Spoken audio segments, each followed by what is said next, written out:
السلام علیکم ورحمۃ اللہ وبرکاتہ۔ دوستو، اس سے پہلے ہم نے جانا تھا قوم عاد کی سرکشی کے بارے میں۔ اب ہم جانیں گے کہ ان کی طرف کون سے نبی کو بھیجا گیا، تو وہ تھے حضرت ہود علیہ السلام۔ جب عاد کی نافرمانی اور سرکشی حد کو پہنچ گئی تو اللہ تعالیٰ کو منظور ہوا کہ ان کے پاس کسی رسول کو بھیجا جائے۔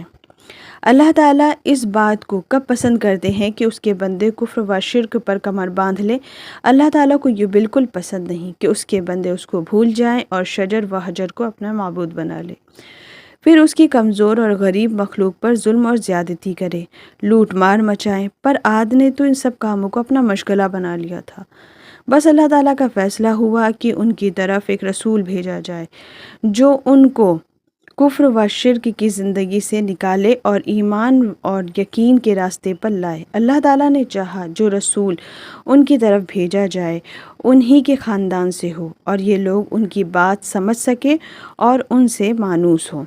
حضرت ہود علیہ السلام عاد کے ہی ایک شریف گھرانے میں پیدا ہوئے، وہیں پرورش پائی اور پلے بڑھے۔ حضرت ہود علیہ السلام کی نیکی، پرہیزگاری، عقل مندی سے سب واقف تھے۔ آپ کے خاندان کو اور اس کی شرافت کو سب مانتے اور جانتے تھے۔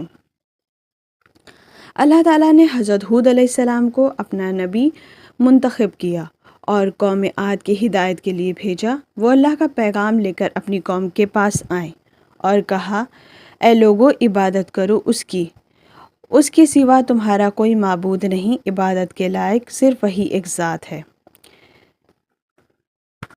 اے لوگو، ذرا غور کرو، اللہ تعالیٰ نے جو کچھ تم کو بخشا ہے، ہر قسم کی نعمت کی تم پر بارش کی۔ نوح علیہ السلام کی قوم کی تباہی کے بعد تم کو زمین کا مالک بنایا، تم کو جسمانی طور پر خوب تندرست بنایا، خوشحالی اور دولت عطا فرمائی۔ کیا ان بے شمار نعمتوں کا یہی حق ہے کہ تم اس مالک اور خالق کی بندگی چھوڑ کر دوسرے معبودوں کی عبادت کرو اور ان کو اپنا معبود سمجھ لو؟ افسوس، صد افسوس تمہاری عقلوں پر۔ ذرا بتاؤ، تم نے کسی چرند پرند کو کسی اور کے آگے سجدہ کرتے دیکھا ہے؟ اے میری قوم کے لوگو، اللہ کی مخلوق پر ظلم و ستم کرنا چھوڑ دو، کمزور اور ضعیفوں کے ساتھ رحم و کرم کا معاملہ کرو۔ یہ تمہارا کیا حال ہے کہ تم لوگوں پر ظلم و ستم ڈھاتے ہو اور ان کے لیے وبال جان بن گئے ہو؟ بس اے لوگو، اللہ سے ڈرو اور میری بات مان لو۔ بھلا عاد کے لوگ ان سچی باتوں کا کیا جواب دے پاتے جب ان سے کوئی جواب نہ بن پڑا؟ کچھ لوگوں نے کہا، ہود، تم یہ کیا کہہ رہے ہو؟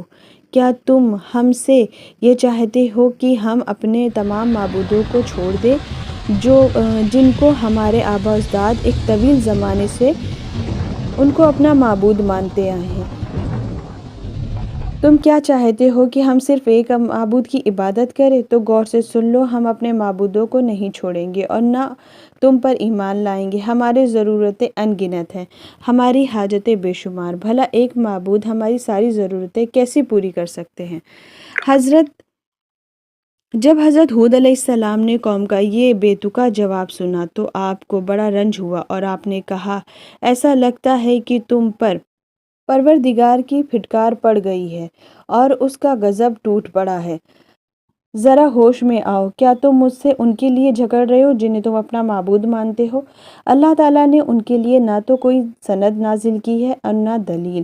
اگر تمہارے پاس کوئی سند ہے تو پیش کرو۔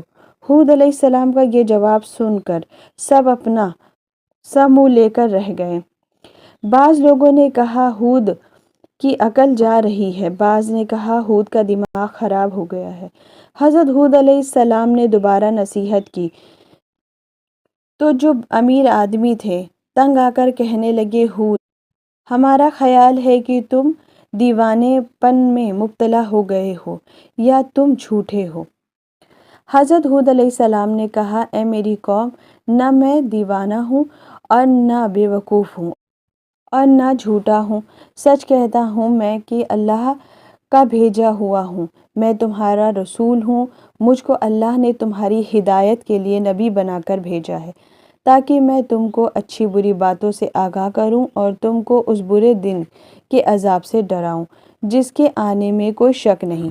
اے قوم میرا کہا مان لو، میں تمہارا خیر خواہ ہوں، اگر میرا کہا مان لو گے تو تمہارا ہی بھلا ہوگا۔ لیکن قوم کو نہ تو ماننا تھا اور نہ وہ مانے۔ اب آگے کا قصہ انشاءاللہ ہم آخری ویڈیو میں جو کہ اس کی تیسری قسط ہوگی اس میں بیان کریں گے۔